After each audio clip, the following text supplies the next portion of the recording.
রাত নামলেই পৃথিবী বদলে যায়। আলো নিভে গেলে মানুষের চোখে না দেখা অনেক কিছুই জেগে ওঠে।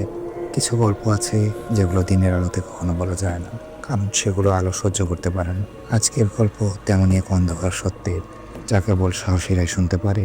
আপনি শুনছেন ভয়ের স্টেশন, যেখানে প্রতিটা গল্প বাস্তব আর কল্পনার মাঝখানে দাঁড়িয়ে থাকে।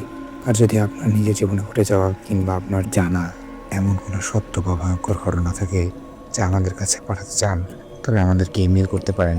আমাদের ইমেল অ্যাড্রেস voicestationstory@gmail.com। কারণ সব গল্প বলার অপেক্ষায় থাকে। চলুন কথা না পারিয়ে ঘটনায় চলে যাই।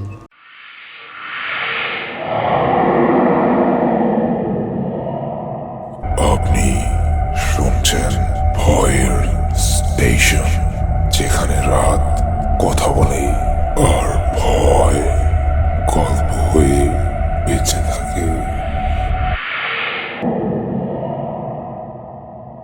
আমার নাম আসিফ জামান, বয়স 38 বছর। আমি পেশায় একজন ব্যাংক কর্মকর্তা। আমার স্ত্রী নাবিলা এবং আমাদের 7 বছরের ছোট মেয়ে প্রিয়কে নিয়ে উত্তরা সেক্টর 7-এর একটি ফ্ল্যাটে আমাদের সুখের সংসার ছিল।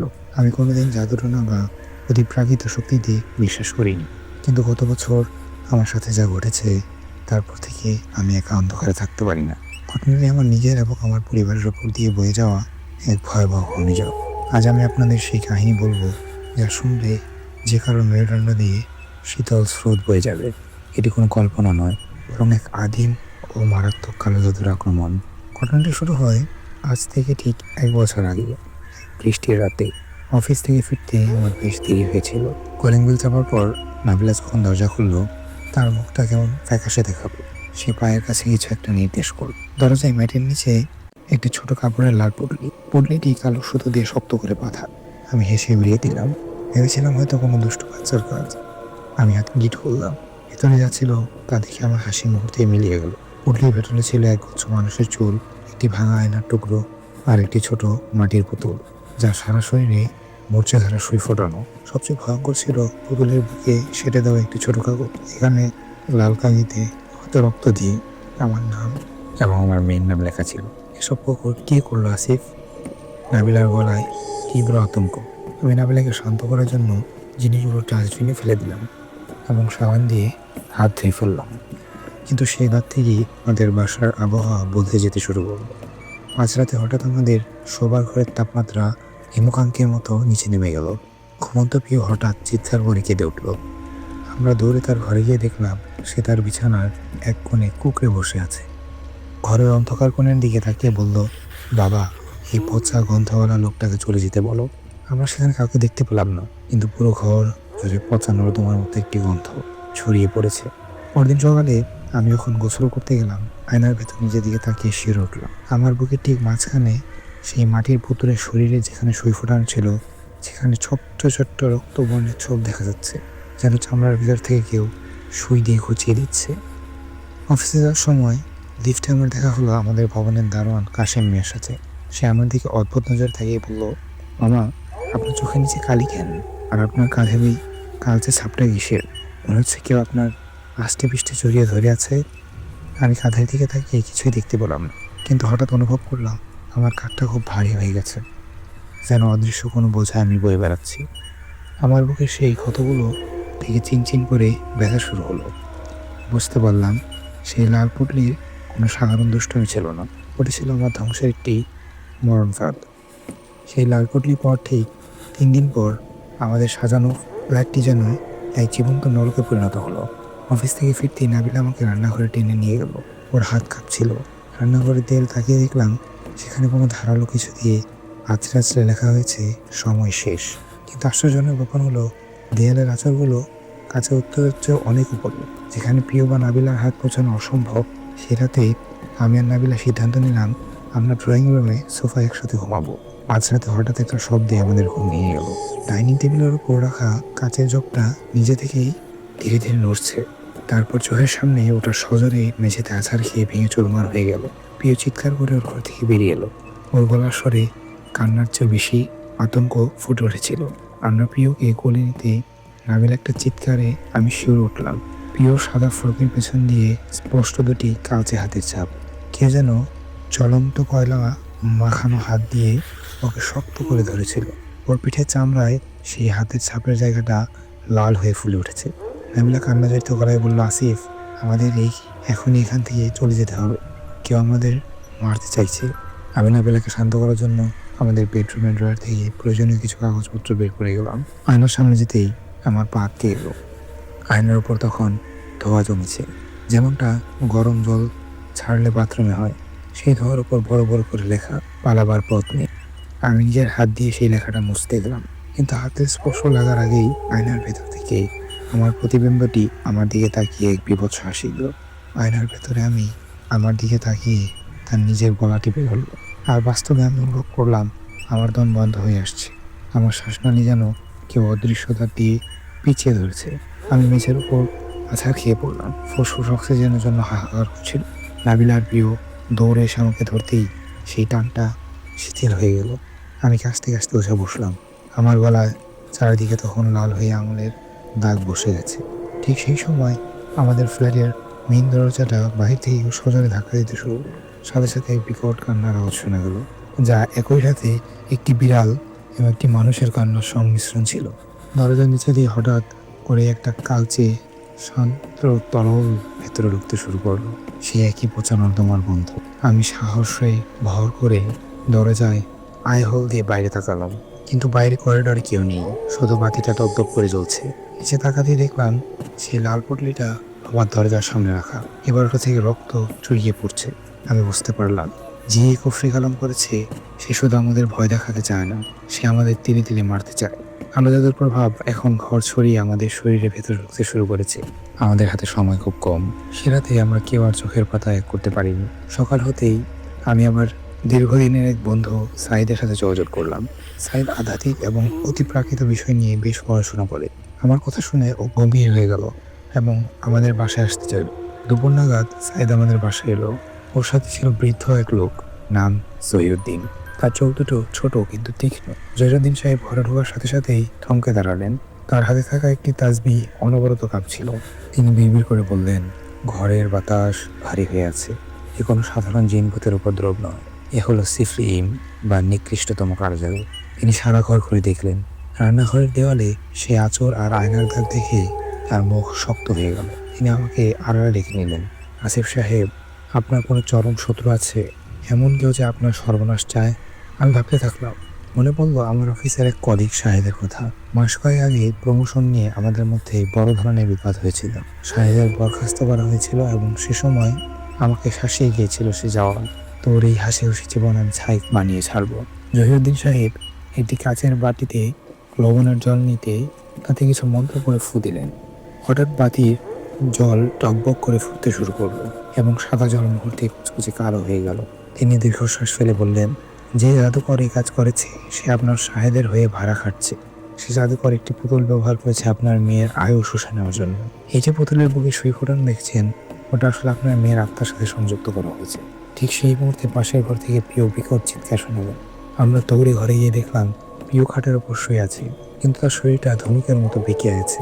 ওর গায়ে চামড়ার নিচে যেন কালো জ্যান্ত পোকা কিলবিল করে এদিক ওদিক ছোটাছুটি করছে। ওর চোখের মনি দুটো পুরো সাদা হয়ে গেছে এবং ও অনর গলায় বিজারীয় ভাষায় কথা বলছে। নাবিলা প্রিয়কে ধরতে গেলে এক ঝটকায় নাবিলাকে ছুঁড়ে মারল। 7 বছরের একটা বাচ্চার গায়ে এত শক্তি কোথা থেকে এলো? জহিরুদ্দিন সাহেব দ্রুত এগিয়ে গিয়ে প্রিয়র কপালে হাত রাখলেন। সাথে সাথে প্রিয়র মুখ থেকে একটা কালো ধোঁয়া বেরিয়ে আসলো এবং ঘরটা আবার সেই পচা গন্ধে পড়ে গেল। জহিরুদ্দিন সাহেব হাঁপাতে হাঁপাতে বললেন, আসিফ, আজ রাতটি হবে চূড়ান্ত। আজ অমাবস্যা। জাদুকর তার শেষ ধাপ অর্থাৎ কোরবানির কাজ শেষ করবে। আজ রাত 12টার পর এই জাদু চিরস্থায়ী হয়ে যাবে। তখন আপনার মেয়েকে আর বাঁচানো যাবে না।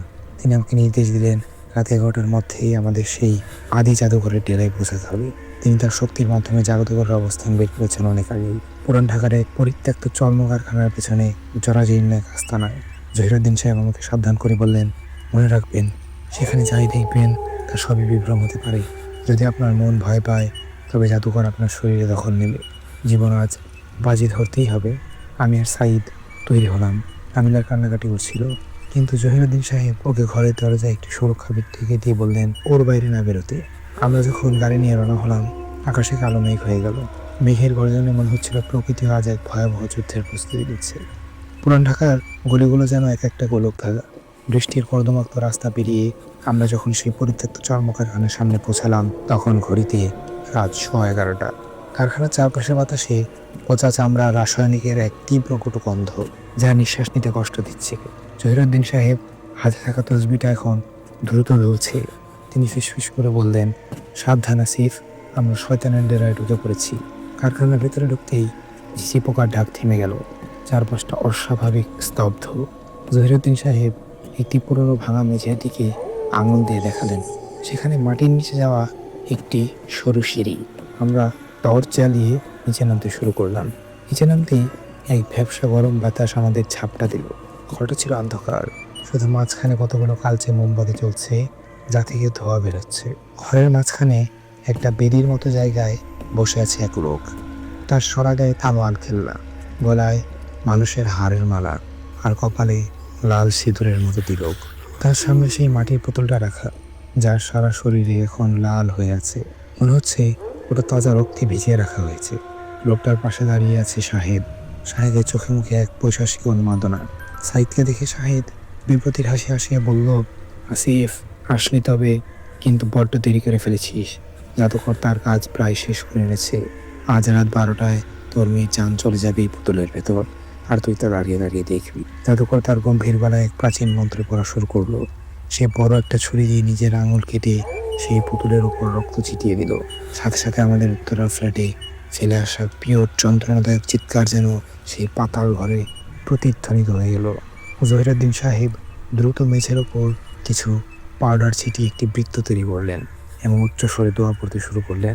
হঠাৎ করেই সেই ঘরের অন্ধকার কোণগুলো থেকে কালো ছায়াগুলো জীবন্ত হয়ে উঠল। এগুলো মানুষের মতো দেখতে হলেও কোনো মুখ নেই। ছায়াগুলো আমাদের দিকে তেড়ে আসতে লাগলো। জহিরুদ্দিন সাহেব চিৎকার করে বললেন, আসিফ, পুতুলটা দখল করতে হবে। ওটাই তোমার মেয়ের প্রাণের চাবিকাঠি। আমার বৃত্তের বাইরে যেও না। কিন্তু জাদুকর আর জাদু শক্তিতে মেঝের ওপর আগুনের দেয়াল তৈরি করলো। শাহেদ একটি লোহার রড নিয়ে আমার দিকে এগিয়ে এলো। তার চোখগুলো এখন সাধারণ মানুষের মতো নয়, সেগুলো টকটকে লাল। শাহেদ আমাকে লক্ষ্য করে আঘাত করলো, কিন্তু জহিরুদ্দিন সাহেবের সুরক্ষার কারণে আঘাতটা আমার শরীরে লাগার আগেই বাতাসের ধাক্কায় শাহেদ ছিটকে পড়ল। জাদুকর তখন ক্রুদ্ধ হয়ে উঠল। সে তার তান্ত্রিক শক্তির সাহায্যে ঘরের ছাদ থেকে শত শত বিচ্ছু আর পোকা আমাদের উপর নামিয়ে দিল। জহিরুদ্দিন সাহেব ঘামছিলেন, তার শরীর কাঁপছে। তিনি আমার হাতে একটি ছোট রূপোর ছুরি দিয়ে বলেন, আসিফ, এই ছুরি দিয়ে পুতুলের বুকে থাকা সেই মূল সুইটা উপড়ে ফেলতে হবে। তবে মনে রাখো, পুতুলটা ছলে তুমিও এই জাদুর অংশ হয়ে যাবে। অসম্ভব যন্ত্রণা হবে, কিন্তু হাল ছাড়া যাবে না। আমি কোনো কিছু না ভেবেই আগুনের দেয়াল টপকে সেই বেদির দিকে ছাপ দিলাম। জাদুকর আমার দিকে তাকিয়ে এক বিকট চিৎকার দিল।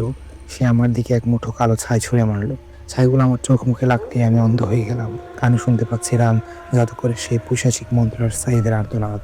অন্ধকারে আমি হাতড়ে হাতড়ে বেদির ওপর সেই পুতুলটাকে খুঁজে পেলাম। পুতুলটা ধরতে আমার মনে হলো আমি উত্তপ্ত লাভা স্পর্শ করছি। আমার হাতের চালুর তামড়া পড়ে যাওয়ার শব্দ পেলাম। আমার মস্তিষ্কের ভেতর পিওর করুণ আর্তনাদ পাচ্ছে, বাবা, বাঁচাও আমাকে। আমি দাঁতে দাঁত চেপে সেই উপর ছুরিটা দিয়ে পুতুলের বুকের মাঝখানে সেই বড় সুইটা লক্ষ্য করে আঘাত করলাম। আর ঠিক তখনই ঘরটা থরথর করে কেঁপে উঠল। জাদুকর তার তলোয়ার দিয়ে আমার পিঠের ওপর এক ভয়াবহ কোপ বসালো। পিঠের উপর জাদুকরের সেই কোপ লাগার সাথে সাথে আমার পৃথিবীতে উল্টে গেল। যন্ত্রণায় আমার শরীর অবশ্যই আসছিল, কিন্তু আমি জানতাম এই মুহূর্তে যদি আমি হার মানি তবে প্রিয়কে আর ফেরানো যাবে না। আমি শেষ শক্তি দিয়ে রূপোর ছুরিটা সেই রক্তমাখা মাটির পুতুলের ঠিক হৃৎপিণ্ড বরাবর গেঁথে দিলাম। বুম! একটা কান ফাটা শব্দে পুরো পাতাল ঘরটা কেঁপে উঠল। পুতুলের ভেতর থেকে মানুষের কান্নার মতো এক দীর্ঘ করুণ সুর বেরিয়ে এলো এবং মুহূর্তে ওটা ফেটে চুরচির হয়ে গেল। পুতুল ফাটা মাত্রই জাদুকর এক ভয়াবহ চিৎকার দিয়ে পিছিয়ে পড়লো। ওর শরীর থেকে কালো ধোঁয়া বের হতে শুরু করলো। চোখের পলকে তার জাঁকজমকপূর্ণ তান্ত্রিক অবয়ব ধসে গিয়ে এক কঙ্কালসার বৃদ্ধে পরিণত হলো। শাহেদ আতঙ্কে দরজা দিয়ে দৌড়াতে গিয়ে মেঝের ভাঙা রডের ওপর আছাড় খেয়ে পড়লো। জহিরুদ্দিন সাহেব দ্রুত আমার কাছে ছুটে এলেন। আমার পিঠ থেকে রক্ত ঝরছিল। তিনি বিড়বিড় করে কিছু একটা বললেন এবং আমার ক্ষতস্থানে হাত রাখলেন। সাথে সাথে আগুনের মুখ জ্বালাটা একটু শান্ত হলো। তিনি হাঁপাতে হাঁপাতে বললেন, আসিফ, কফি খতম হয়েছে, চলো এখান থেকে। এই জায়গায় এখনই ধসে পড়বে। আমরা কোনো মতো সেই বিষাক্ত আস্থানা থেকে বেরিয়ে এলাম। বাইরে তখন মুষলধারে বৃষ্টি। বৃষ্টি যেন পৃথিবীর সমস্ত কুলসতা ধুয়ে দিতে চাইছে। আমি দ্রুত পকেট থেকে ফোন বের করে নাবিলাকে কল দিলাম। নাবিলা পাশ থেকে কাঁদতে কাঁদতে বলল, আসিফ, প্রিয় চোখ মিলেছে। ও মাত্রই ডাকলো আমাকে। ওর গায়ে সেই কালো দাগগুলো সব মিলিয়ে গিয়েছে। আমি হাফ ছেড়ে বাঁচলাম। বৃষ্টির জল আমার শরীরের সব রক্তকালি ধুয়ে দিচ্ছিল। বাস্তবতা যা হলো, পরদিন পুলিশ সেই চর্ম কারখানার অভিযান চালিয়ে শাহেদের অধমর অবস্থায় গ্রেফতার করে। জাদুকর কোনো হদিস পাওয়া যায়নি, শুধু সেই বেদির উপর পোড়া ছায়া কিছু নরকঙ্কাল পাওয়া গিয়েছিল। পুলিশ এটাকে গোপন মাদকাস্থান হিসেবে অভিভুক্ত করলো। শাহেদ এখন জেলে। সে পুরোপুরি উন্মাদ হয়ে গেছে। সারাদিন সে বিড়বিড় করে বলে যে এক অদৃশ্য পুতুল তাকে সুই ফুটিয়ে মারছে। আমি আর আমার পরিবার উত্তরা সেই ফ্ল্যাট ছেড়ে দিয়েছি। আমরা এখন গ্রামের বাড়িতে থাকি। জহিরুদ্দিন সাহেব আমাদের যাওয়ার আগে একটা তাসবিহ আর কিছু সুরক্ষা কবচ দিয়ে গেছেন। তবে গল্পটা এখানে শেষ হতে পারত যদি না গত সপ্তাহে সেই ঘটনাটি ঘটতো। প্রিয় এখন পুরোপুরি সুস্থ, সে স্কুলে যাচ্ছে। কিন্তু গত শুক্রবার রাতে আমি যখন ড্রয়িং রুমে বসেছিলাম, দেখলাম প্রিয় মাটির উপর বসে খেলা করছে। কৌতূহল বশত কাছে গিয়ে দেখলাম সে কাদামাটি দিয়ে একটি ছোট পুতুল বানিয়েছে। পুতুলটার অবয়ব হুবহু সেই জাদুকরের মতো। প্রিয় মুচকি এসে আমার দিকে তাকাল। ওর চোখের মনেটা এক মুহূর্তের জন্য সেই তান্ত্রিকের মতো সাদা হয়ে গেল। সে ফিসফিস করে বলল, বাবা, পুতুলটা কি সুন্দর হয়েছে তাই না? ও বলছে ও আবার ফিরছে। আমার হাতের গ্লাসটা ফ্লোরে পড়ে ভেঙে চুরমার হয়ে গেল। আমি জানি জহিরুদ্দিন সাহেব বলেছিলেন কুফরি নাম পুরোপুরি শেষ হয় না, ওটা শুধু রূপ বদলায়। আমি এখনো প্রতি রাতে দরজার নিচে সেই লাল পুটলির ভয় পাই। ব্ল্যাক ম্যাজিক বা কুফরি নাম বিজ্ঞান দিয়ে হয়তো ব্যাখ্যা করা যায় না, কিন্তু যে একবার এর কবরে পড়েছে সে জানে অন্ধকার কখনো পুরোপুরি মুছে যায় না। ওটা শুধু সময়ের অপেক্ষায় ওত পেতে থাকে। এই শ্বাসরুদ্ধকর ঘটনাটি এখানেই শেষ। আপনার কেমন লেগেছে এই ঘটনাটি? আশা করি আপনাদের ভালো লেগেছে। যদি ভালো লাগে তবে আমাদেরকে জানাবেন, যদি ভালো নাও লাগে তবুও আমাদেরকে জানাবেন। এই গল্পটা এখানে শেষ হলেও ভয় এখনও থেমে যায়নি, কারণ পৃথিবীতে এমন অনেক ঘটনা আছে যেগুলো ব্যাখ্যা আজও কেউ দিতে পারেনি। তো চলুন শোনা যাক তেমনই আরেকটি গল্প বা অজানা কাহিনী।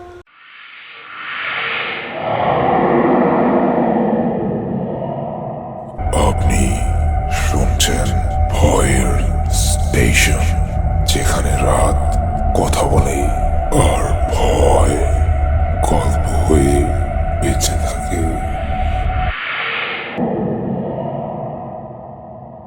আমার নাম ফারহান আহমেদ। আমি একজন ফ্রিল্যান্স ফটোগ্রাফার। পেশার খাতিরে আমাকে পাহাড়, অরণ্য এবং প্রাচীন জনপদ ঘুরে বেড়াতে হয়। তবে আজ আমি আমার কথা নয়, আমার ছোটবেলার বন্ধু শোভনের কথা বলবো। শোভন আর আমি ঢাকার একই স্কুলে পড়েছি। ছোটবেলায় ও খুব চুপচাপ ছিল। ও সবসময় বলতো ওর সাথে একজন খেলে, যার নাম কালু। আমরা ভাবতাম ওটা ওর কাল্পনিক বন্ধু। কিন্তু 20 বছর পর গত মাসে যখন আমি শোভনের গ্রামের বাড়ি সোনারগাঁয়ে এক দুর্গম এলাকায় ওর সাথে দেখা করতে গেলাম, তখন বুঝলাম কালো কোনো কল্পনা ছিল না, কালো ছিল এক জীবন্ত অভিশাপ। শোভনের গ্রামের বাড়িটা ছিল বিশাল এক পুরনো জমিদার আমলের বাংলায়। বাড়ির চারপাশে ঘন আর কাঁঠালের বাগান। আমি যখন পৌঁছালাম তখন গোধূলি বেলা। শোভন গেটে দাঁড়িয়েছিল। ওকে দেখে আমি রীতিমতো ভয় পেয়ে গেলাম। 20 বছর আগে সেই হাসিখুশি ছেলেটা এখন কঙ্কালসার, চোখের নিচে কালি, চুল সহস। কেমন আছে শোভন? আমি জিজ্ঞাসা করলাম। শোভন প্লান হাসলো। বেঁচে আছি ফারহান, এটাই অনেক। কালো আবার ফিরে এসেছে। আমি হেসে ফেললাম। আরে, সেই ছোট্টবেলার কালো, ও তো তোর মনের ভুল ছিল। শোভন আমার দিকে স্ত্রীর দৃষ্টিতে তাকালো। ওর সেই চাহনিতে গভীর আতঙ্ক ছিল। ও ফিসফিস করে বলল, না রে, ও আমার মনের ভুল হলে 20 বছর পর আমার জানালার বাইরে দাঁড়িয়ে নখ দিয়ে আঁচড় কাটতো না। চল ভেতরে চল। ভেতরের পরিবেশটা আরো কোমল। সবার ঘরে ঢুকে দেখলাম চারপাশের দেয়ালে কয়লা দিয়ে ছোট ছোট বাচ্চাদের ছবি আঁকা। প্রতিটা ছবির চোখগুলো যেন কেউ খুবলে বের করে নিয়েছে। হঠাৎ করে ড্রয়িং রুমের কোণ থেকে একটা খটখট শব্দগুলো, যেন কোনো হাড়ের ওপর কেউ হাতুড়ি পিটছে। শোভন আঁকতে উঠে সেই কোণের দিকে তাকালো। কালো, এখন না, এখন আমার বন্ধু এসেছে, পরে কথা হবে। আমি দেখলাম কোণটা একদম ফাঁকা, কিন্তু ঠিক এই মুহূর্তে ঘরের তাপমাত্রা হিমাঙ্কের নিচে নেমে গেল। আমার মনে হলো আমার ঘাড়ের কাছে কেউ বরফ শীতল নিঃশ্বাস ফেললো। আমি পিছনে তাকালাম, কেউ নেই, কিন্তু মেঝের ধুলোর ওপর একজোড়া ছোট পায়ের ছাপ স্পষ্ট হয়ে উঠলো, যা ধীরে ধীরে আমার দিকে এগিয়ে আসছে। শোভন আমাকে জড়িয়ে ধরলো। ফারহান, তুই এখানে এসে ভুল করেছিস। কারণ তোকে পছন্দ করছে না, ও চায় না কেউ আমাদের মাঝখানে আসুক। হঠাৎ করেই ডাইনিং টেবিলের উপর রাখা একটি পুরনো কাচের ফুলদানি সজোরে ফেটে গেল। কাচের টুকরো আমার গালের পাশ দিয়ে বেরিয়ে গেল। শোভনের চোখের মনি তখন উল্টে গিয়ে একদম সাদা হয়ে গেছে। ও এক গম্ভীর কর্কশ গলায় বলতে শুরু করলো, ফারহান, খেলতে যাবি আমার সাথে? মাটির অনেক নিচে আমাদের ঘরে, ওখানে অন্ধকার, অনেক আরামের জায়গা ওটা। আমি বুঝতে পারলাম আমার সামনে দাঁড়িয়ে থাকা মানুষটি আমার বন্ধু শোভন নয়, অন্য কেউ ওর ভেতরে ঢুকে আমাদের সাথে কথা বলছে। শোভনের গলায় সেই গম্ভীর স্বর শুনে আমার বুকের ভেতরটা কেঁপে উঠলো। ওটা কোনোভাবেই 29 বছরের একজন যুবকের গলা হতে পারে না। আমি 2 পা পিছিয়ে গেলাম। হঠাৎ করেই শোভন মেঝেতে লুকিয়ে পড়লো এবং ওর শরীরটা খিঁচুনির মতো কাঁপতে শুরু করলো। কয়েক মুহূর্ত পর ও স্বাভাবিক হয়ে আমার দিকে তাকালো। ওর চোখে তখন পানি। ফারহান, তুই চলে যা, ও তোকে শেষ করে দেবে, শোভন কাঁদতে কাঁদতে বলল। আমি ওকে শান্ত করার চেষ্টা করলাম। শোভন, শান্ত হ। কালো আসলে কে? ও তোর কাছে কি চায়? শোভনের বাইরের বাগানের ঘন অন্ধকারের দিকে ইশারা করলো। ওই বাড়িটার নিচে একটা পুরনো কুয়া আছে। ছোটবেলায় আমি যখন ওখানে আসতাম, কুয়োর ভেতর থেকে কালো আমাকে ডাকতো। ও ছিল এই বাড়ির আগের জমিদারদের এক অবহেলিত দাস বা বালক, যাকে জ্যান্ত পুঁতে ফেলা হয়েছিল। ও আমার একাকিত্বের সুযোগ নিয়ে আমার বন্ধু হয়েছিল। আমি ভেবেছিলাম বড় হওয়ার পরও চলে যাবে, কিন্তু না, ও শুধু সময়ের অপেক্ষায় ছিল। ঠিক সেই সময় রান্নাঘর থেকে থালা বাসন করার বিকট শব্দ এলো। আমি টর্চ নিয়ে সেদিকে এগোতেই দেখলাম মেঝের উপর পচা কাদা মাংস ছড়ানো। কিন্তু আশ্চর্যের বিষয় হলো, সেই মাংসের টুকরোগুলো নড়ছে, যেন এগুলো এখনো জীবিত। বাতাসের গন্ধটা মুহূর্তে বদলে গিয়ে পচা নর্দমার গন্ধে ভরে উঠল। হঠাৎ ড্রয়িং রুমের দেয়াল ঘড়িটি জোরে জোরে বাজতে শুরু করলো। রাত যখন ঠিক 12টা, সিঁড়ির উপর থেকে একটি ভারী কিছু টেনে হিঁচড়ে নামানোর শব্দ পেলাম। টর্চের আলো ফেলতেই দেখলাম একটি পুরনো কাঠের ঘোড়া, যা শোভনের ছোটবেলায় খেলনা ছিল, সেটা নিচ থেকেই সিঁড়ি দিয়ে নিচে নেমে আসছে। ঘোড়াটার উপর একটা কালচে ছায়া বসে আছে, যার অবয়ব কোনো বাচ্চার মতো, কিন্তু হাতগুলো অস্বাভাবিক লম্বা। কালু! শোভন চিৎকার করে উঠল। ছায়াটা সিঁড়ির মাঝখানে থেমে গেল। এরপর যা ঘটলো তা দেখার জন্য আমি প্রস্তুত ছিলাম না। ছায়াটি ঘোড়া থেকে নেমে মাকড়সার মতো দেয়ারে বেয়ে ছাদে উঠে গেল। ছাদ থেকে ওটা আমার দিকে তাকিয়ে দাঁত বের করে হাসলো। ওর মুখে কোনো চামড়া নেই, শুধু হলদেটে দাঁত আর দুটো জল জলে লাল চোখ। ওখান থেকে একটা ফিস ফিস শব্দ ভেসে এলো। ফারহান, তোমার ক্যামেরাটা খুব সুন্দর, আমি কি তোমার একটা ছবি তুলবো? তোমার শেষ ছবি? সাথে সাথে আমার গলার চারপাশে একটা অদৃশ্য চাপ অনুভব করলাম। কেউ যেন শক্ত দড়ি দিয়ে আমার দম বন্ধ করে দিচ্ছে। আমি মেঝের উপর আছাড় খেয়ে পড়লাম। আমার চোখের সামনে কালো ছায়াটা ছাদ থেকে ধীরে ধীরে নিচের দিকে নেমে আসলো। ওর লম্বা নখগুলো আমার চোখের মনে লক্ষ্য করে এগিয়ে আসছে।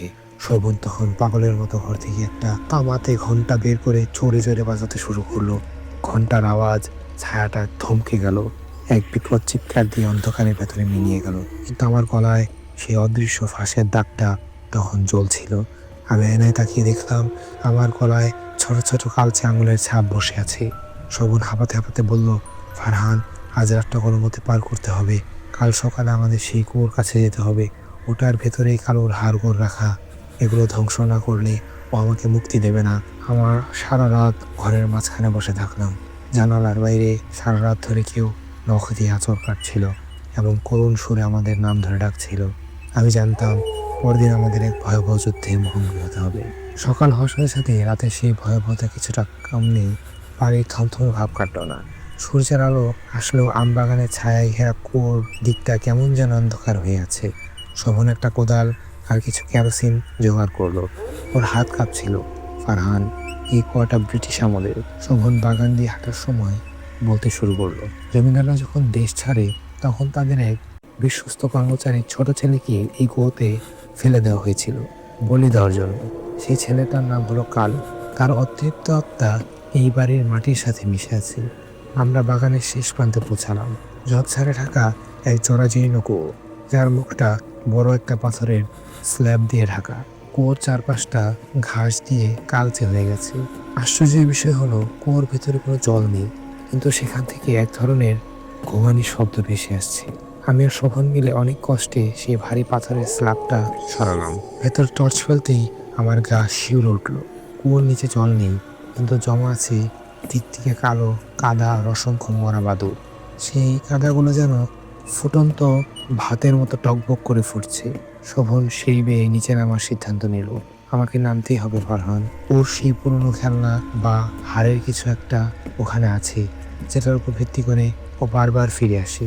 আমি ওপরে দড়ি ধরে দাঁড়িয়ে রইলাম। শোভন যখন ওর প্রায় 10 ফুট নিচে, তখন হঠাৎ আকাশটা কালো হয়ে এলো। মেঘ নেই, কিন্তু দিনের আলো মরে গিয়ে এক অদ্ভুত গোধূলি নেমে এসেছে। গাছের ডালগুলো বাতাসের তোড়ে এমনভাবে নড়ছে, লাগলো যেন কেউ আমাদের দিকে হাত নাড়ছে। হঠাৎ কুয়োর ভেতর থেকে শোভনের এক আত্মচিৎকার শুনলাম, ফারহান, দড়ি টান! ও আমাকে ধরেছে। আমি প্রাণপণে দড়ি টানার চেষ্টা করলাম, কিন্তু অনুভব করলাম নিচ থেকে কেউ অমানসিক শক্তিতে দড়িটা নিচের দিকে টানছে। আমার হাতের তালু দড়ির ঘষায় ছিঁড়ে রক্ত বের হতে লাগলো। ওর মুখ থেকে হঠাৎ করে একরাশ কালো ধোঁয়া বের হয়ে এলো, আর সেই ধোঁয়ার ভেতরে থেকে আমি দেখতে পেলাম কালোর অবয়ব। ওর শরীরটা এখন আরো বড়। ওর হাতগুলো সাপের মতো আঁকাবাঁকা হয়ে কুয়োর দেয়ালে বেয়ে উপরে উঠে আসছে।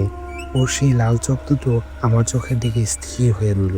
আমার মস্তিষ্ক যেন অবশ হয়ে গেল। আমি দড়ি ছেড়ে দেওয়ার উপক্রম করলাম। ঠিক তখনই কুয়োর ভেতর থেকে শোভন চেঁচিয়ে বলল, ফারহান, কেরোসিন ঢেলে দে, জলদি! আমি পাশের ড্রাম থেকে কেরোসিন কুয়োর গহ্বরে ঢেলে দিলাম এবং একটা দেশলাই চালিয়ে নিচে ছুঁড়ে মারলাম। হোক, এক প্রচণ্ড আগুনের শিখায় কুয়ো থেকে বেরিয়ে এলো। সাথে সাথে বিভৎস পৈশাচিক চিৎকার শুনতে পেলাম, যা কোনো মানুষের গলা হতে পারে না। আমি দেখলাম কালো সেই ছায়াটা কুয়োর ভেতরে ধসে পড়ছে। ধোঁয়ার কুণ্ডলির ভেতর দিয়ে শোভন কোনো মতে কুয়োর মুখ পর্যন্ত উঠে এলো। ওর গায়ের শার্ট ছিঁড়ে গেছে, সারা শরীরে কালচে আঁচড়ের দাগ। শোভন হাঁপাতে হাঁপাতে কুয়োর বাইরে এসে মাটিতে লুটিয়ে পড়লো। ওর হাতের মুঠোয় ছিল ছোট্ট একটা কালো হাড়ের টুকরো, যা দেখতে অনেকটা মানুষ আঙুলের মতো। হাড়টা থরথর করে কাঁপছিল। ওটা ওর আসল অস্তিত্ব। শোভন বলল, কিন্তু ফারহান, কাজটা এত সহজ হবে না। আগুন দিয়ে ওকে পুরোপুরি শেষ করা যায়নি। ও এখন প্রচণ্ড রেগে আছে। ও এখন ঘর থেকে বের হলে পুরো গ্রামে ছড়িয়ে পড়বে। হঠাৎ করে আমরা দেখলাম বাগানের সবকটি গাছ থেকে পাতা ঝরতে শুরু করেছে। গাছের ডালগুলো মটমট করে ভেঙে পড়ছে, আর সেই ভাঙা ডালগুলোর মাঝখান থেকে অসংখ্য ছোট ছোট কালোর মতো ছায়া বেরিয়ে আসছে। তারা কোর আগুনকে পরোয়া করছে না। তারা গোল হয়ে আমাদের চারপাশ ধরে ঘিরে আছে। কালো একা নয়, সে এখন এক বিশাল ছায়া বাহিনী নিয়ে আমাদের সামনে দাঁড়িয়েছে। বাগানের সেই সব থমথমে গোধূলি মুহূর্তে ঘন অন্ধকার ঢেকে গেল। কুয়োর আগুনের নিচে শিখায় দেখলাম শত শত ছোট অবয়ব আমাদের দিকে এগিয়ে আসছে। তারা দেখতে বাচ্চার মতো হলেও তাদের হাঁটার ভঙ্গি ছিল চতুষ্পদ জন্তুর মতো। শোভন ওর হাতে সেই কালো হাড়ের টুকরোটা আরো জোরে চেপে ধরলো। হাড়টা থেকে তখন হালকা নীল ধোঁয়া বের হচ্ছে, আর ওটা বরফের মতো ঠান্ডা হয়ে যাচ্ছে। ফারহান, ওরা আমাদেরকে ঘিরে ফেলেছে, দৌড়া বাড়ির দিকে! শোভন চিৎকার করে উঠল। আমরা বাগানের ঝোপঝাড় মারিয়ে বাড়ির দিকে দৌড়াতে শুরু করলাম। আমাদের পায়ের নিচে শুকনো ডাল ভাঙার মটমট শব্দের চেয়ে ভীষণ ভীতিজনক ছিল পিছনের সেই শত শত পায়ের খটখট শব্দ। মনে হচ্ছিল মাটির নিচ থেকে মৃতেরা উঠে এসেছে। আচমকা একটা ছায়া আমার পায়ের কাছে লাফিয়ে পড়ল এবং তার ধারালো মুখ দিয়ে আমার গোড়ালিতে আঁচড় কাটল। যন্ত্রণায় আমি হোঁচট খেয়ে পড়ে গেলাম। টর্চের আলো ফেলতেই দেখলাম সেই ছায়াটার মুখ নেই, শুধু একটা বড় গহ্বর, যেখানে থেকে ক্রমাগত কালচে লালা ঝরছে। ওটা আবার আমার দিকে লাফ দেওয়ার আগে শোভন লাথি মেরে ওটাকে দূরে সরিয়ে দিল। উঠে দাঁড়াস না, দৌড়া! আমরা যখন বাড়ির সদর দরজা দিয়ে ভেতরে ঢুকে দরজা আটকে দিলাম, তখন বাইরে এক প্রচণ্ড ঝড় শুরু হলো। কিন্তু সেই ঝড়ে বাতাসে শ্বাস শব্দের বদলে শোনা যাচ্ছিল হাজার হাজার বাচ্চার কান্নার আওয়াজ। তারা দরজায় আর জানোয়ার কাছে নখ দিয়ে আঁচড় কাটছিল। পুরো বাড়িটা ভূমিকম্পর মতো কাঁপছিল। শোভন, এবার কি হবে? এই হাড়ের টুকরোটা নিয়ে কি করবি? আমি হাঁপাতে হাঁপাতে জিজ্ঞেস করলাম। শোভন ডাইনিং টেবিলের উপর হাড়টা রাখলো। ওই হাড়টা হলো কালোর মূল অ্যাঙ্কর বা নোঙর। জমিদাররা যখন ওকে বলে দিয়েছিল, তখন তার একটি আঙুল কেটে বিশেষ এক তান্ত্রিক প্রক্রিয়ায় এই হাড়টা তৈরি করা হয়েছিল, যাতে ওর আত্মা চিরকাল এই বাড়ির দাস হয়ে থাকে। এখন আমাদের এই হাড়টা এমনভাবে ধ্বংস করতে হবে যাতে ওর আত্মা মুক্তি পায়, আর তার জন্য দরকার লবণ, লোহা আর মানুষের রক্ত। রক্তের কথা শুনে আমার বুক কেঁপে উঠল। রক্ত কেন? কারণ এই হাড়টা রক্তের তৃষ্ণার্ত। বলিদান রক্ত দিয়ে শুরু হয়েছিল, রক্ত দিয়ে শেষ করতে হবে। শোভনের পকেট থেকে একটা ছোট ছুরি বের করলো। ঠিক তখনই জানালার কাঁচ ভেঙে ভেতরে ঢুকে পড়লো কালো সেই মূল বিশাল ছায়াটি। ওটা এখন সিলিংয়ে চলে আছে, ওর হাতগুলো দড়ির মতো লম্বা হয়ে আমাদের দিকে এগিয়ে আসছে। ঘরের লাইটগুলো দপদপ করে নিভে গেল, শুধু হাড়ের টুকরোটা থেকে একটু অদ্ভুত ম্লান নীল আলো বের হচ্ছিল। কালো এক কর্কশ গলায় গর্জন করে উঠল, আঙুলটা আমার, ওটা আমার শরীরে ফিরিয়ে দাও, তোদের রক্ত দিয়ে আমি আমার মাংসের শরীর পাবো। শোভন ছুরি দিয়ে নিজের হাতের তালু ছিঁড়ে ফেললো। তাজা রক্ত সেই কালো হাড়ের ওপর ছড়িয়ে দিল। হাড়টা রক্ত শুষে নিতেই ঘর জুড়ে বিকট কম্পন শুরু হলো। কালো স্লিপ থেকে সরাসরি আমাদের উপর ঝাঁপিয়ে পড়লো। আমি অন্ধকারের ভেতর থেকে হাত পড়লাম। একজোড়া বরফ শীতল হাত আমার গলা টিপে ধরেছে। আমার চোখের সামনে তখন অন্ধকার ঘনিয়ে আসছে, আর কানের কাছে শোনা যাচ্ছে সেই পৈশাচিক হাসির শব্দ।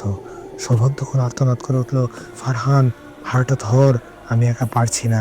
আমি যন্ত্রণার মাঝেও হাত বাড়িয়ে হাড়টা ধরার চেষ্টা করলাম। হাড়টা স্পর্শ করতেই আমার মনে হলো আমার শরীরে হাজার হাজার ভোল্টের বিদ্যুৎ প্রবাহিত হলো। আমার মস্তিষ্কের ভেতর ফুটে উঠল 6 বছর আগে সেই দৃশ্য, এক ছোট বাচ্চার করুণ মৃত্যু চিৎকার। হাড়ের টুকরোটা স্পর্শ করা মাত্রই আমার মনে হলো আমার শরীর থেকে সমস্ত জীবন শক্তি শুষে নেওয়া হচ্ছে। আমার চোখের সামনে তখন ঘর বাড়ি নেই, শুধু আদিগন্ত এক ধূসর শ্মশান। আমি দেখতে পেলাম 100 বছর আগে সেই দৃশ্য, এক ছোট বাচ্চাকে ঘিরে দাঁড়িয়ে আছে কতগুলো ছায়ামূর্তি, তার আঙুল কেটে নেওয়া হচ্ছে। সেই বাচ্চার যন্ত্রণাকাতর মুক্তি হুবহু কালোর মতো। ফারহান, শক্ত করে ধর! শোভনের চিৎকার আমাকে বাস্তবে ফিরিয়ে আনলো। শোভন তার নিজের রক্তে ভেজে হাত দিয়ে হাড়টা চেপে ধরে আছে, আর আমি আমার সমস্ত শক্তি দিয়ে হাড়টার ওপর লবণের ছিটা দিচ্ছি। কারো সেই বিশাল ছায়াটি আমাদের উপর ঝুঁকে পড়েছে, তার মুখ থেকে কালচে ধোঁয়া বের হচ্ছে। সেই যন্ত্রণায় আকাশ পাতাল কাঁপানো চিৎকার দিচ্ছে। তার আঙুলগুলো আমাদের চামড়া ছেড়ে মাংসের ভেতরে ঢুকে যাচ্ছে, কিন্তু আমরা হাড়টা ছাড়ছি না। হঠাৎ করে হাড়ের টুকরোটা থেকে এক প্রচন্ড নীল আলো বিস্মিত হলো।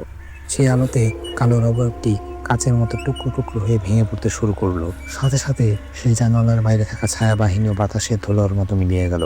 এক তীব্র বিস্ফোরণের শব্দে আমি আর শোভন ছিটকে পড়লাম ঘরের দুই কোণে। তারপর সব শান্ত। পরদিন সকালে যখন আমার জ্ঞান ফিরল, দেখলাম সোনারগাঁও সেই পুরোনো বাড়ির ড্রয়িং রুমে আমি শুয়ে আছি।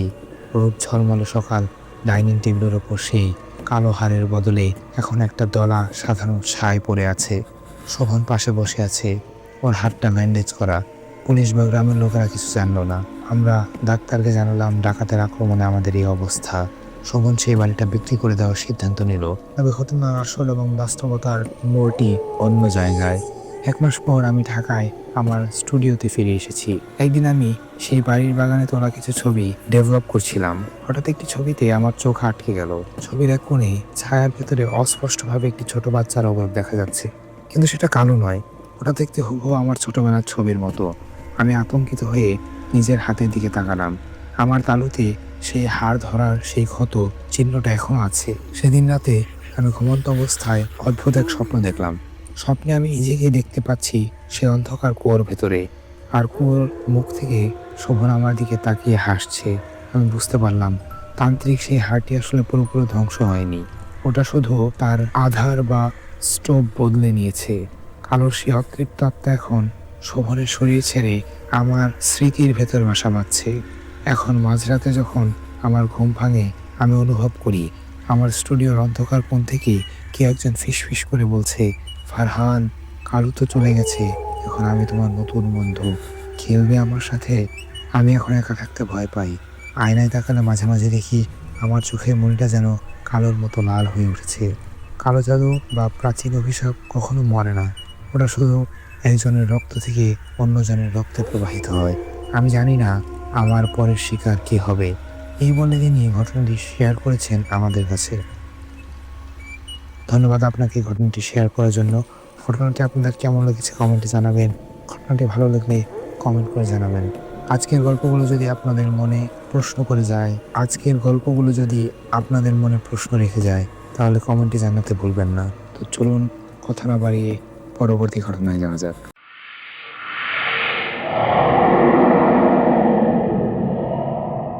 আপনি শুনছেন ভয়ের স্টেশন, যেখানে রাত কথা বলে আর ভয় গল্প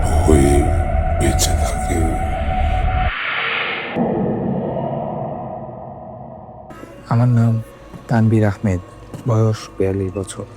আমি একজন অবসরপ্রাপ্ত পুলিশ ইন্সপেক্টর। কর্মজীবনে অনেক অপরাধী আর রহস্যময় কেসের সমাধান করেছি, কিন্তু আজ আমি আপনাদের যে ঘটনাটির কথা বলবো সেটি কোনো ফাইলে তোলা হয়নি। এটি আমার এক ঘনিষ্ঠ ছোট ভাই সোহেলের সাথে ঘটেছিল। সোহেল পেশায় একজন ফ্রিল্যান্সার। ঢাকার বনশ্রীতে একটি নিরিবিলি ফ্ল্যাট, যেখানেও একাই থাকে। ঘটনাটি ঘটেছিল গত বছরের শীতকালে। এমন একটি বিষয় নিয়ে কাহিনী যা আমাদের সবার জীবনে এখন ওতপ্রোতভাবে জড়িত, স্মার্ট হোম টেকনোলজি বা ইন্টারনেটের মাধ্যমে নিয়ন্ত্রিত ঘরবাড়ি। কিন্তু সোহেল জানতো না, প্রযুক্তি যখন কারো ব্যক্তিগত শত্রু হয়ে দাঁড়ায় তখন তা কতটা প্রাণঘাতী হতে পারে। সোহেল শৌখিন মানুষ। ওর নতুন ফ্ল্যাটটিতেও সম্পূর্ণ স্মার্ট হোম বানিয়েছে। ঘরের লাইট, এসি, দরজা, এমনকি কফি মেকারও ওর ফোনের একটা অ্যাপ দিয়ে নিয়ন্ত্রণ করত। ও ভাবতো এটি আধুনিক জীবনের সর্বোচ্চ নিরাপত্তা। কিন্তু বিপদের শুরুটা হলো এক সোমবার রাতে। রাত তখন একটা। সোহেল ল্যাপটপে কাজ করছিল। হঠাৎ ওর ফোনের স্ক্রিনে একটা নোটিফিকেশন ভেসে এলো, আপনার প্রধান দরজাটি খোলা হয়েছে। সোহেল চমকে উঠল। ও একা থাকে, দরজা তো লক করা ছিল। ও দ্রুত ফোনে অ্যাপে সিসিটিভি ক্যামেরা চেক করলো। করিডোরে কেউ নেই, দরজাটা সজোরে বন্ধ দেখাচ্ছে। ও ভাবলো হয়তো টেকনিক্যাল কোনো এরর ওর সফটওয়্যার গ্লিচ। ও ফোনের স্ক্রিন অফ করে আবার কাজে মন দিল। ঠিক 10 মিনিট পর হঠাৎ ওর স্মার্ট স্পিকারটি সর্বোচ্চ ভলিউমে গান বাজাতে শুরু করল। গানটি ছিল একটি পুরনো শোকের সুর। সোহেল ভয় পেয়ে দ্রুত ফোনের অ্যাপ দিয়ে স্পিকার বন্ধ করলো। ওর মনে হলো কেউ কি ওর বাসার ওয়েবসাইট হ্যাক করেছে। ও দ্রুত রাউটার অফ করে দিল। কিন্তু ভয়ের আসল শুরু হলো তারপর। রাউটার অফ করার পরেও ওর ঘরের লাইটগুলো নিজে থেকেই দপদপ করে চলতে শুরু করলো। স্মার্ট বাল্বগুলো রং বদলে হঠাৎই টকটকে লাল রং ধারণ করলো। সোহেল ভয়ে সিট থেকে উঠে দাঁড়ালো। অনুভব করলো ঘরের এসিটা নিজে থেকেই 16 ডিগ্রিতে সেট হয়ে গেছে এবং ঘরটা অস্বাভাবিক ঠান্ডা হয়ে আসছে। ও দ্রুত ওর স্মার্টফোনের পাসওয়ার্ড দেওয়ার চেষ্টা করলো, কিন্তু দেখলো ওর ফোন লক হয়ে গেছে। স্ক্রিনে বড় বড় করে লেখা ছিল, আমি তোমাকে দেখছি সোহেল। সোহেল পাগলের মতো মেইন দরজার দিকে দৌড় দিল, কিন্তু স্মার্ট লকটি যেন লোহার মতো জ্যাম হয়ে গেছে। ও ফোন দিয়ে খোলার চেষ্টা করলো, কিন্তু কাজ হলো না। ও ম্যানুয়ালি খোলার চেষ্টা করলো, কিন্তু লকটা কোনো এক অজ্ঞাত কারণে ভেতর থেকে ইলেকট্রনিক্যালি আটকে রাখা হয়েছে। হঠাৎ ড্রয়িং রুমের দেয়ালের একটি স্মার্ট টিভিটি জ্বলে উঠল। কোনো চ্যানেল নয়, স্ক্রিনে দেখা যাচ্ছে সোহেলেরই ঘরের ভেতরের দৃশ্য, লাইভ ক্যামেরা ফিড। কিন্তু সেখানে সোহেল ছাড়াও অন্য কাউকে দেখা যাচ্ছে। সোফার ঠিক পেছনে একটি কালচে ছায়া দাঁড়িয়ে আছে। অথচ বাস্তবে সোহেল সোফার দিকে তাকিয়ে দেখলো সেখানে কেউ নেই। স্ক্রিনে দেখা যাচ্ছে সেই ছায়াটি ধীরে ধীরে সোহেলের দিকে হাত বাড়িয়ে দিচ্ছে। অথচ সোহেল ওর আশেপাশে কাউকে দেখতে পাচ্ছে না। ও বুঝতে পারলো ও কোনো হ্যাকার বা সফটওয়্যারের কবলে পড়েনি। ও এমন এক অদৃশ্য শক্তির জালে পড়েছিল যা ওর নিজের ঘরের প্রযুক্তিকে ওর বিরুদ্ধে অস্ত্র হিসেবে ব্যবহার করছে। ঠিক তখন ওর ফোনের স্পিকার থেকে একটা যান্ত্রিক গলার শব্দ ভেসে এলো, সোহেল, আজ রাতে তোমার হার্ট অ্যাটাক হবে, আর স্মার্ট ঘড়িটি তোমাকে তোমার প্রতিটা মুহূর্তের পালস রেট জানিয়ে দেবে। সোহেলের হাতের স্মার্ট ওয়াচের দিকে তাকালো। সেটির লেজার সেন্সরটি এখন লাল রঙের তীব্র আলো দিয়ে ওর কবজিতে কামড়ে ধরে আছে। সোহেলের হৃৎপিণ্ডের গতি তখন স্বাভাবিকের চেয়ে অনেক বেশি। ওর হাতের স্মার্ট ওয়াচটি ক্ষণে ক্ষণে ভাইব্রেট করছে, যেন ওটা কোনো জ্যান্ত পোকা হয়ে ওর শিরায় বিষ ঢেলে দিচ্ছে। যান্ত্রিক কণ্ঠস্বরটি আবার বেঁচে উঠল, না সোহেল, শান্ত হও, তোমার পালস রেট এখন 135, আরেকটু বাড়লেই আমি অ্যালার্ম বাজাবো। সোহেল বুঝতে পারলো ও যে প্রযুক্তিকে নিজের দাস ভেবেছিল এখন সেই প্রযুক্তির খাঁচায় বন্দী। সোহেল বুঝতে পারলো ও যে প্রযুক্তিকে নিজের দাস ভেবেছিল এখন ও নিজেই সেই প্রযুক্তির খাঁচায় বন্দী। ও পাগলের মতো রান্নাঘরের দিকে দৌড় দিল। ওর মাথায় একটা বুদ্ধি এলো। স্মার্ট হোমের মস্তিষ্ক হলো কন্ট্রোল প্যানেল বা মেইন হাব, যা ড্রয়িং রুমের দেয়ালে বসানো। ও কোনোভাবে ওটা ধ্বংস করতে পারলেই হয়তো পুরোটা সিস্টেম ফেল সেভ মোডে গিয়ে দরজা খুলে দেবে। কিন্তু পৌঁছানোর আগেই রান্নাঘরের স্মার্ট ওভেনটা নিজে থেকে চালু হয়ে গেল। ওভেনের ভেতর থেকে ধোঁয়া বেরোতে শুরু করলো।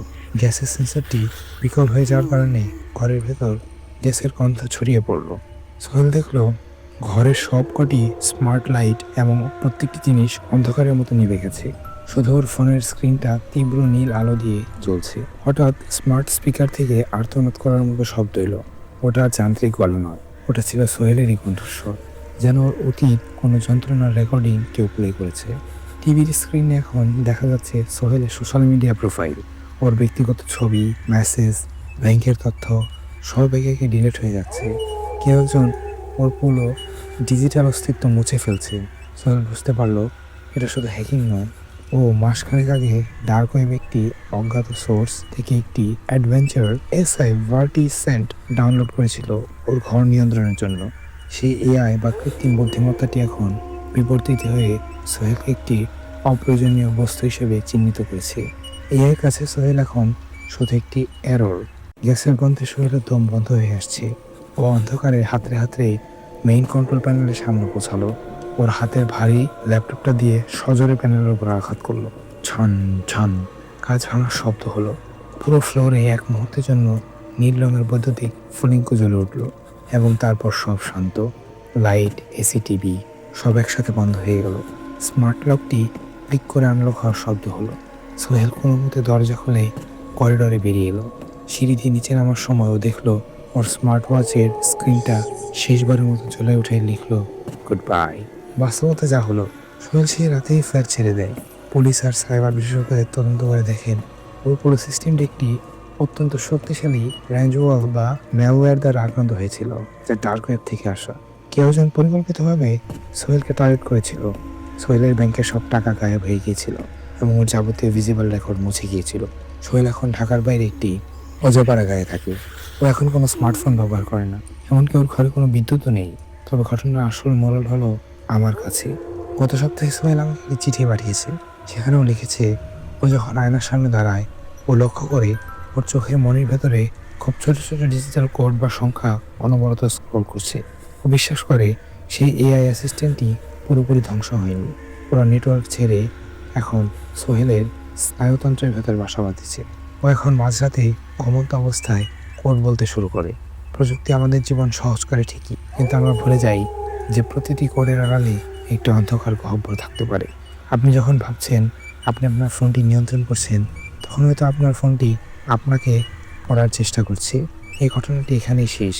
আপনি কি মনে করেন আমাদের বর্তমান জীবনে প্রযুক্তি সত্যি আমাদের বন্ধু? সব গল্প মানুষ শুনতে চায় না, কারণ কিছু গল্প সত্যি হলে খুব ভয় লাগে। ঘটনাটি কেমন লেগেছে কমেন্ট করে জানান। এই ঘটনাটি ভালো লাগলে আমাদের চ্যানেলটি সাবস্ক্রাইব করে বেল আইকনটি ক্লিক করুন। আর আপনাদের জীবনের কোনো সত্য, ভয়ঙ্কর বা রহস্যময় ঘটনা থাকলে আমাদেরকে পাঠাতে পারেন। আমাদের জিমেল অ্যাড্রেস hoyerstationstory@gmail.com BHOYERSTATIONSTORY@gmail.com। আবার দেখা হবে ঠিক এমনই এক অন্ধকার রাতে নতুন কোনো ভয়ঙ্কর গল্প নিয়ে।